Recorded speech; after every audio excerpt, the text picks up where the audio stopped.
আৰু মৌমাখিয়ে কি কৰে? মৌমাখিৰ এটা গুণ আছে, বিশেষত্ব আছে, তেওঁ মানে বেয়াৰ পৰা ভালটো লৈ যাব পাৰে। সেইকাৰণে আমি সদায় প্ৰবৰ শ্ৰোতা হ'ব লাগিব। প্ৰবৰ শ্ৰোতা মানে কি? যেনেকে ৰাজহংস। ৰাজহংস গাখীৰ আৰু পানী মিক্স কৰি দিলে অকল গাখীৰ বিলাক খাই কিনে পানী কৰি দিলে। সেইকাৰণে আজি যে আলোচনা হৈছে, কথা শুনিলেহে গুচে মনৰ সংশয়। যেতিয়ালৈকে কথা নুশুনিব তেতিয়ালৈকে আমাৰ মনৰ সংশয়বিলাক দূৰ নহ'ব। বাৰু যাওঁ কি নহওক, হয় প্ৰশ্ন নহয়, হ'ব হয়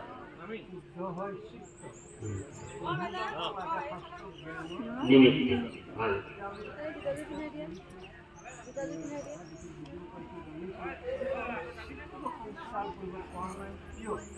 এইটো কৃষ্ণ কৃপাও লাগিব। ভগৱান কৃপা নকলে কৃষ্ণক জানিব পোৱাটো বহুত জটিল হয়। এতিয়া আপুনি মই জানে, মই বাগানৰ পৰিৱেশৰ মানুহ। মই হনুমান পূজা কৰিছোঁ, মই শিৱ পূজা কৰিছোঁ, মই নিজেই কৰিছোঁ। মই ন দুৰ্গা পূজা কৰোঁ। হনুমান চালিচাটোতো মোৰ হিন্দীৰ এতিয়াও মুখস্থই আছে।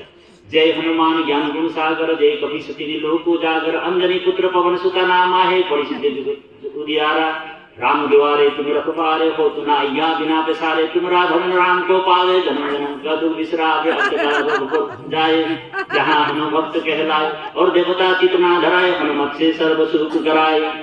এনেকুৱা তো আমাৰ মন্ত্ৰবিলাক আমাৰ পূৰ্বপুৰুষ মোৰ দেউতা ইমান দীঘল দীঘল চুলি, তুলন্তৰ কায়া, তেওঁ নিজেও শিৱ পূজাৰী আছে।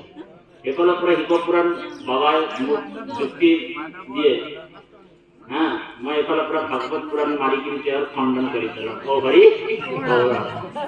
পিতা পুত্ৰৰ যুদ্ধ হৈ থাকে। কিন্তু কি হয়, তেখেতে অন্তিম সময়ত মোৰ আশ্ৰয় ল'লে। এই বেছি দিন হোৱা নাই, 8 মাহ মানৰ পিছত তেখেতে কৈছে যে শংকৰদেৱৰ যিটো দৰ্শন, এই অনুষ্ঠানটো তুমি কিন্তু হৰিনাম ধৰ্ম কিন্তু নেৰিবা। যদিও তেওঁ 500 মানুহৰ তেওঁ নিজে হেৰি আছিলে, তাৰমানে কি বুলি কয় এইটো, 500 মানুহৰ মানে মেন যিজন মানে নামাতি নামতি সব মানে অল টুগেডাৰ লগুণ আছিলে মোৰ দেউতা। মোৰ দেউতাই কাৰো হাতত মোৰ হাতৰ পৰা পানী নাখায়। মই যদিও নাম ধৰ্মত আছো, মোৰ হাতৰ পৰা পানী নাখায়। কিন্তু মানে আপোনাৰ এনেকুৱা চিলিম লগাই, মানে চিলিমত মানে জুই ওলাই যাব লাগে। 12টা বজাত যদি দিনৰ 5টাত বহিছে, ৰাতি 12টা বজাত উঠিছে। মই আপোনাক সঁচা কথা কৈছো, ভাগৱতৰ আগত তেনেকুৱা এজন ব্যক্তি মোৰ পিতৃ আছিল। আৰু আমিতো তন্ত্ৰ মন্ত্ৰ বেদ বিদ্যা আমাৰতো বাগানত জানেই আপোনালোক, 12 মাহত 13টা পূজাই হয়। কিয় আমি গুৰু ধৰণৰ ধৰ্মটো ল'ব লাগে? আমি একেবাৰে আলোচন কৰিছো, এইটো শাস্ত্ৰৰ মানে হেৰি কৰিছো, এইটো ব্যাখ্যা বুলি নাভাবো। মাধৱদেৱে যেতিয়া গুৰুজনাক লগ পাইছিলে, বৰ গুৰুত্বপূৰ্ণ কথা ধ্যান দি শুনিব। আপোনালোক জানে কাহিনীটো মই কৈ দিছো। এজনী পঠা ছাগলী, আজিকালি মানুহবিলাক জীৱ হিংসা কৰে। ক'ৰবাত বিয়া পাতিছে, 10টালৈকে ছাগলী কৰি দিয়ে। প্ৰাণী হিংসা কৰি বিয়া দিছে ছোৱালীজনী। প্ৰাণী হিংসা কৰি তেওঁ কিমান দিন টিকি থাকিব ভাবিছে, কিবা নহলে কিবা কিয় মিলাই যাব। প্ৰাণী হিংসা কৰি যদি ভাবিছে বা কিবা এটা শুভ কৰ্ম কৰিবলৈ আগবাঢ়িছে, তেতিয়াও সন্তুষ্ট নহয়।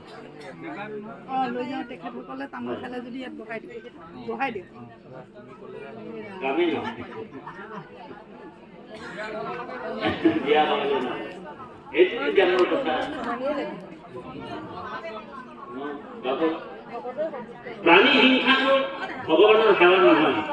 সেইকাৰণে সংস্কৃত শ্লোকত কৈছে, ভগৱানক লাভ কৰিবলৈ 3টা উপায় আছে, 3টা মাৰ্গ। এক হৈছে দয়া সৰ্বে ভূতেষু, জীৱৰ প্ৰতি দয়া। আপুনি যদি জীৱৰ প্ৰতি দয়া কৰিছে, তেতিয়া কি হয়, আজিকালি মাছ মাংস খুব মানুহে খায়। মাছ মাংস সাত্বিক আহাৰ নাখালে ভগৱানক লাভ কৰিব পৰা নাযায় বুলি কৈছে ভাগৱতে। মানে আপোনাৰ মানা কৰিছে, যদিও মানুহবিলাক খাইছে যদি খাওক বাৰু, এদিন এৰিব আৰু লাহে ধীৰে। মইতো আপোনালোকক চৌকা বন্ধ কৰিবলৈ অহা নাই, হয় নাই? খালি খাওঁতে খালি এটা কথা কব কৃষ্ণ বা ভগৱান, এই প্ৰভু আজি খাইছো বাৰু, কিন্তু এৰিব পৰা হলে ভালে আছে বুলি খাই দিব দেই কওঁতে কওঁতে তেতিয়া আপোনালোকৰ এৰাই যাব এতিয়া আপোনাৰ আমি যেনিবা বহুত দিন হ'ল যেনিবা হেৰি আমি আহাৰটো নলওঁ আমি ইয়াৰ ৰহস্য আছে কাৰণ আমি ভাগৱতত প্ৰায় বহা হয়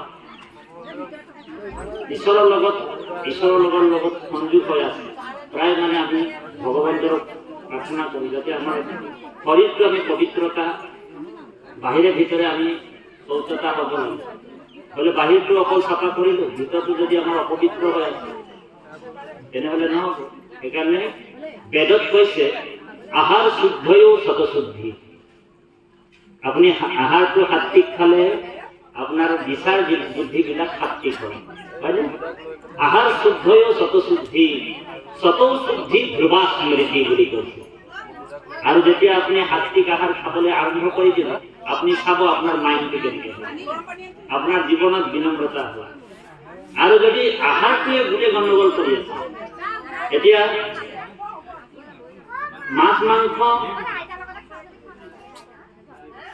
মাছ মাংসৰ কাৰণে আমাৰ এই শৰীৰটো দিয়া নাই যেনেকে গৰু ছাগলীক আপুনি মাছ মাংস খুৱাব খাব নিদিয়ে সিহঁতৰ ধৰ্মটো ইমানেই পালন কৰিছে যে গৰু এজনীক আপুনি ঘাঁহৰ বাহিৰে যদি মাংসই অকণমান 1 কেজি মান দি দিয়ে নাখাব কেতিয়াও নাখাব খাব নেকি কিন্তু আমাৰ এইটো ধৰ্ম নাই আমি চব একফালৰ পৰা দগৰি দিওঁ আৰু অ হৰি আমি সৰ্বভোগী সেইকাৰণে মানুহৰ যেতিয়া জ্বলাই মানুহৰ গোন্ধটো সহ্য কৰিব পৰাটো বহুত টান মানুহ যেতিয়া মৰে প্ৰায় আধা ঘণ্টা মানেহে ঘৰত ৰাখে লগে লগে নিব লাগিব মানুহৰ যিটো গোন্ধ এইটো আপোনাৰ ইমানেই বেয়া দুৰ্গন্ধ কাৰণ তেওঁ সৰ্বভোগী মানুহে সৰ্বভোগী চব একফালৰ পৰা খাই আছে ভগৱানে আমাক এই শৰীৰটো মাংসৰ কাৰণে দিয়া নাই মাংসভোজী প্ৰাণী আছে আৰু মাংসভোজী প্ৰাণীবিলাকৰ আয়ু কম এইটো এটা তাত্ত্বিক কথা কৈছে দেই হাতীৰ যিমানটো আয়ু সিংহৰ ইমান আয়ু নাই হাতীৰ যিটো বল সিংহৰ ইমান বল নাই আছে নেকি হাতীৰ যিটো গহীন গম্ভীৰতা সিংহৰ এইটো নাই সেইকাৰণে সিংহক জন্তুবিলাক বেলেগ জন্তুবিলাক এৰি দিয়ে সিংহ সদায় অকলশৰীয়া হয় কাৰণ তেওঁ হিংসুক হয় আমিও যদি হিংসুক হওঁ আমাৰো মানুহবিলাকে আমাৰ সামাজিকভাৱে ত্যাগ কৰে সেইকাৰণে কৃপালু বাবাই সমস্ত এতিয়া আমি অকণমান পাঠৰ মাজত সোমাই যাওঁ এটা কাহিনী ক'ম তাৰপিছতে প্ৰায় কেইটা বাজিলে এতিয়া যাওক